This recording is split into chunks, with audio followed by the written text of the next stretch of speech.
There we go. Okay. All right, we are on Facebook Live. All of mine as well. All right, great. We are golden.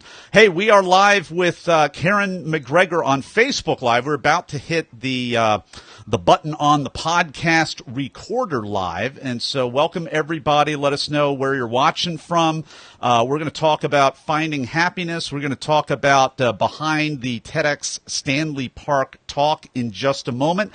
And if you have any questions for Karen that are maybe sales related or happiness related or anything like that, go ahead and post them in real time.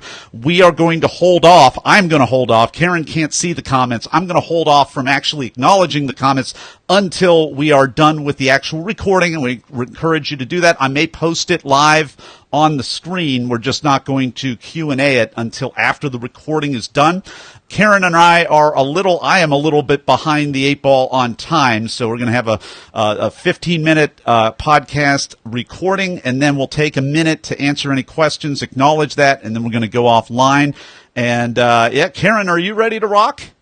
Ready to go. All right, very good. So let me make sure I've got everything on my end that I need over here. I've got got windows all over my screen, and I'm going to insert rows to knock those rows down because there are other windows knocking the rows down, which seems really ridiculous, except that I gotta do that. I gotta move stuff all over, but I'm not destroying any trees. I'm very happy to say. All right, everybody. All right, so we've done the bio, we've done the levels, Facebook Live. Karen, you ready to go? All right. For the last time. No, we're not live yet. I'm giving you the final ask. Oh, okay. We go. Yeah, this is so much fun on Facebook Live. You ready to go? I'm ready to go. All right, I'm ready to go. We are live in 3, 2. We are live with Karen McGregor. Karen, are you ready to talk? I sure am. Thanks for having me, Nathan. Karen McGregor is a best-selling author, international and TEDx speaker, and the founder and CEO of the Speaker Success Formula. Karen's company helps entrepreneurs create, structure, and deliver compelling presentations to monetize their expertise and launch successful speaking businesses. Her proven formula for helping entrepreneurs grow their business through speaking has made her Canada's go-to sales on-stage expert. Karen McGregor, welcome to the talk. Thank you so much for having me, Nathan. So you were speaking at a very large TEDx Stanley Park. Your talk is called How to Find Fulfillment, The Secret to Happiness, and it involved going to a Tony Robbins seminar, if I'm not mistaken. So please take us behind the talk. Absolutely. Well, at the time, 20 years ago, actually more than that, probably about 25 years ago now, I was a teacher, and I was really struggling because I loved teaching. I've always been a trainer, a teacher, inspiring people. But the system and the structure of the school system didn't really allow me to have a lot of freedom and creativity. And so I was really dying within the structure of that. And so a friend of mine said, hey, I want you to come with me to this event. And I had never really been to a personal development event before. So when Tony came onto stage, I thought, wow, this is amazing, just his presence, his power. And the message that he had that really stuck with me was to do what you love and love what you do.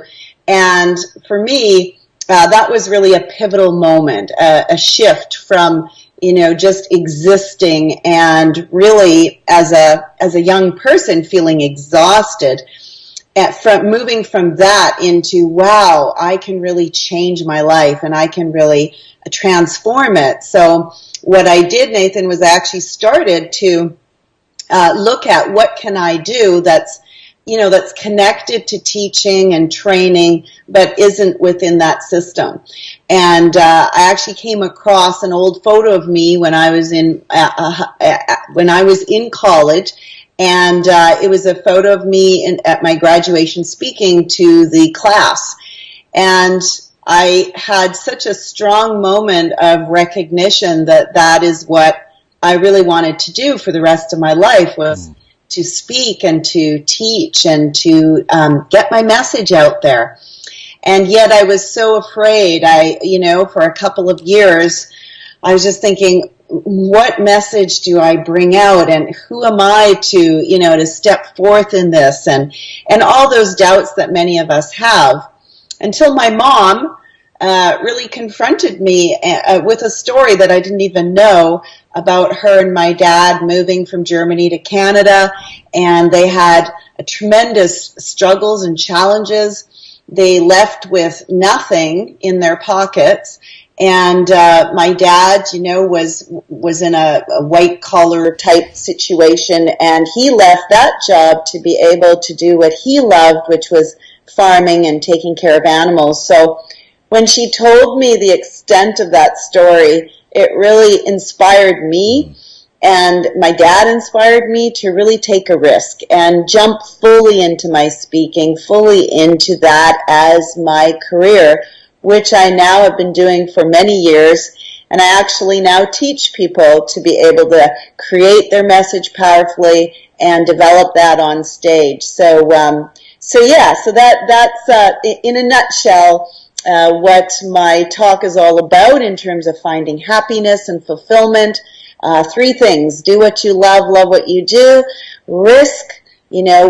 take the risk to do what you love, and also to do it in service to others. I think that's a third and final really important component if we're going to, really have lasting happiness. It has to be such that we feel that we're making a difference to other people's lives. Well, absolutely. And Karen, this is great. I love the story because everybody listening, so many people in Talk Universe right now that are listening to your story, they're somewhere along that journey. You know it, I know it, and I think they even know it because you've just basically in about 2 minutes brought us through 25 years of personal growth. This is the personal growth industry, and it involves an awareness, first of all, like you had at the Tony Robbins seminar, which was probably a lot smaller than they are today, but it probably looked unbelievably mind-blowing to you or to any of us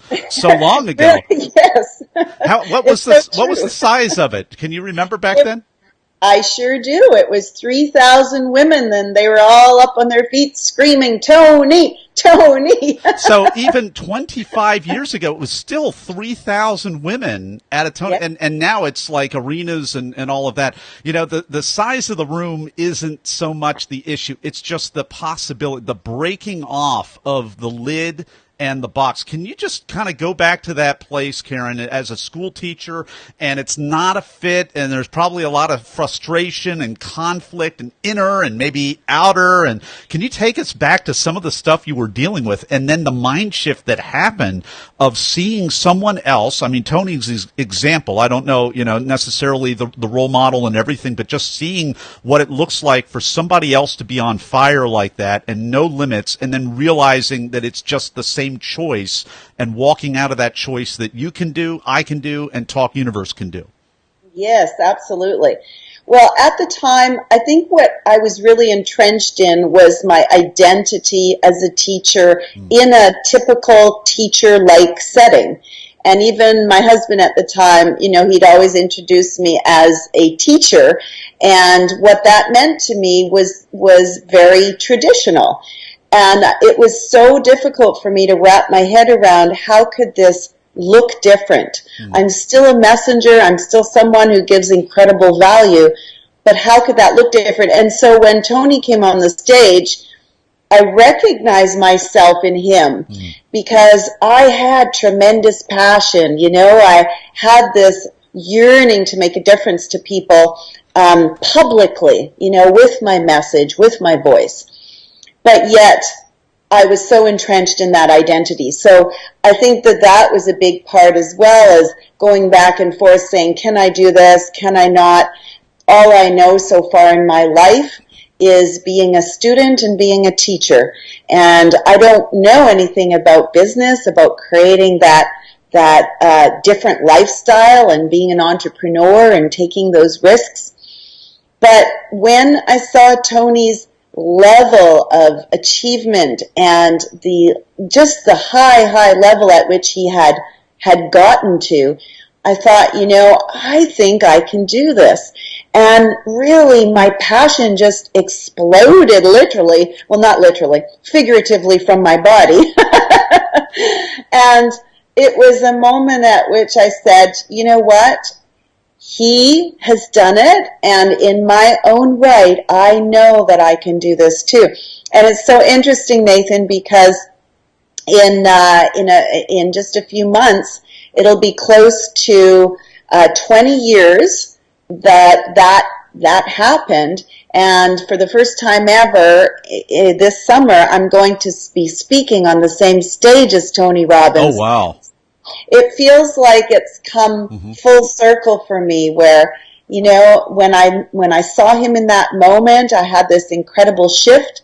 And now, 20 years later, here I am, and I get to share that stage with Tony Robbins. So it's really exciting for me to be able to come full circle like that. Well, congratulations also, Karen, because Tony Robbins gets to share the stage with you, too.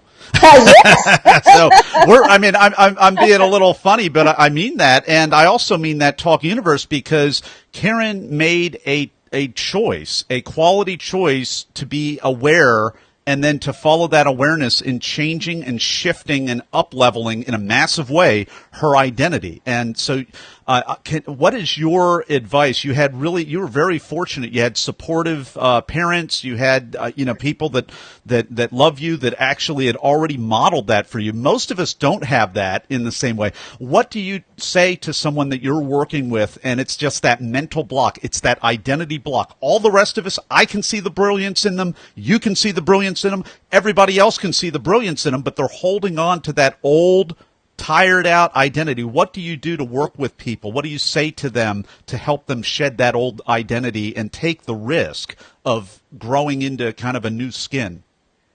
Well, there's two things. So the first is I talk to them about systems and steps. And some people who are not oriented towards systems do resist it at first. But I say to them, take a chance to begin step by step, following a system that someone else has in place already that actually produces the success, produces the results. And so I say you don't have to think about the end result right now. In fact, I would prefer that you not, but just start with the initial steps, and with each step you become more and more confident. I always say that we can talk ourselves into confidence, but the greatest way to actually have the confidence is to get results. So with my clients, it's really important that they get results early on. Mm-hmm. And so to be able to take those initial 1 or 2 steps and get even a small outcome from that gives them the confidence to continue. But I think that for many of us, even if we're good at self-talk, positive talk, it's like The Secret with manifestation is that, if you're doing all those things and nothing's happening, of course you're not going to feel confident. So I always say it's in the systems that we need to look at, whether you have a business or whether you have, you're a stay-at-home mom or you're in a corporate job. There's always steps that someone has taken to get to where you want to go. And if you can take those steps, even just the first 1 or 2, and see a small result, you'll keep going. But it's in the results that we gain that confidence. We've been enjoying this conversation with Karen McGregor. She's Canada's go-to sales on stage expert, and it's regarding her TEDx Stanley Park talk, which is called How to Find Fulfillment, The Secret to Happiness. And in a moment, we're going to pivot right over to you, Talk Universe, in the Blitz Round. And we're back with Karen McGregor. It is time for the Blitz Round, when I ask her a series of either-or questions related to the actual preparation and performance of her recent TEDx talk. Are you ready, Karen? Absolutely. Question number 1. Were you selected to speak or did you apply? I applied to speak. Are you generally a memorizer, an improviser, or a blender? Blender. And for this type of a talk, did you blend or did you do something different? Well, for TEDx, definitely has to be memorized. So I took a great deal of time and effort, literally hundreds of hours. A lot of people don't know that really great TED Talks, TEDx and TED Talks, for instance, Simon Sinek, I know someone who worked with him on his voice, and he said he practiced for months and months and months every single day just to get that absolutely perfect.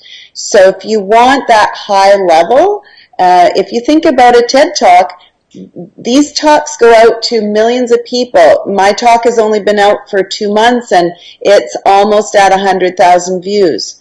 It's not even 2 months yet. It'll be in a week. That's huge. That's borderline viral to be doing that in 2 months. And why I think it has done that is because I really worked hard to get that message across. I had lots of different coaches, for different reasons. And even though I'm a speaker, you have to put your ego away. You have to settle it down and actually listen to other people and take time to rehearse. So if any of you are here thinking you might want to try applying for TEDx, definitely you need to be one of those people that's willing to do that. What's a tip, a technique, or a tool that helped you, Karen?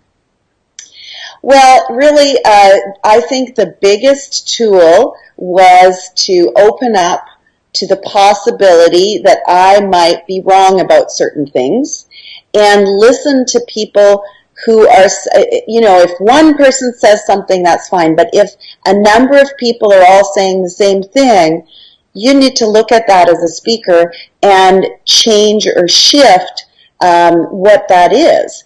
And many people are not willing to do that, believe it or not. So I think that is the number one thing, is be open to feedback, put your ego away, and really make this the best talk you've ever had. My last question, this is the cut for time question. This is the cut for time question. What was the most painful part of your talk for you to cut out? Oh, goodness, that is a great question. Let me think about that for a minute. Most painful. Oh, okay, I've got it. I went to Italy a few months before I started to craft my talk, actually a couple months before, and I remember really being attached to a particular story that I wanted to tell about the Renaissance. And several people that were listening to my talk said, I think you could have a stronger story, maybe something of your personal life. And I was just devastated because, I was just there in the heart of the Renaissance, and it meant so much to me. But again, this is an example where you just have to say, okay, I know it means a lot, but it's not going to forward the talk in the way that we all want it to. So, yeah. We've been enjoying this talk with Karen McGregor on her TEDx Stanley Park talk. It's called How to Find Fulfillment, The Secret to Happiness. And if you want to check that out, you can go and actually watch that over at our show notes page at bethetalk.com, as well as you can connect with Karen at her website, speakersuccessformula.com, speakersuccessformula.com. And in a moment, we'll be right back with Karen McGregor in the final word of advice. And we're back with Karen McGregor. It's time for the final word of advice for Talk Universe. Thank you so much, Nathan. So my final word of advice is, if you have a message and you feel passion around that message, get it out there and make sure that you get the right help so that you can deliver it with power and that it actually impacts the world at large. Karen McGregor, thank you so much for coming on the talk today and sharing your knowledge and wisdom with Talk Universe. Oh, you're welcome. Thank you so much, Nathan. All right, that's a wrap. It goes by fast. Yes, All it right. sure does. Thank you. Good deal. Looks like we got some thumbs up. I don't see any comments, which is fine. If you're still watching this and it's obvious that we're not live recording anymore, you can still add some comments. I'm sure Karen will be watching this thread and she'll be able to respond. And thanks, everybody. And we are going to go offline and have our wrap-up conversation. Take care, everybody. Thanks for watching. Thank you so much. Bye-bye.